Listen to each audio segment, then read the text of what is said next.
Afternoon everyone. এখন বিকাল প্রায় 5টা বাজতে যায়, আর এখন আমি বেরিয়েছি ঘুরু করতে। অ্যাকচুয়ালি ঘুরুও ঠিক নয়, কী বলো তো, সরকারি দপ্তরের মাল ফ্রিতে কি ছাড়া যায়? আর রাস্তাঘাটে আমি সচরাচর ভিডিও করি না, তবুও করছি। পাশের পেছনের ভিউগুলো দেখায়, দাঁড়াও।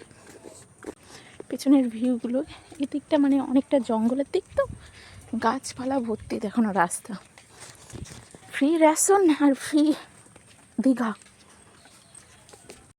একটু জল হলেই এখানে জল জমে যায়, মানে কি বলবো, রাস্তাঘাটের এত অবস্থা খারাপ।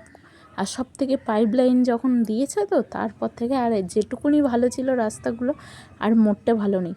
এখন দুয়ারে সরকার হচ্ছে, এখন যদি দুয়ারে সরকারেও যেতে চায় মানুষ, মানে যতটা উন্নতি করছে তার থেকে বেশি যেন অবনতি হয়ে যাচ্ছে। এই হচ্ছে ব্যাপার আমাদের দেশে। কি আর করা যাবে, চলো রেশনটা ধরেই নিয়ে আসি, আর কিছু করার তো নেই। চলো রেশন ধরে নিয়ে বাড়ির দিকে যাই। এই যে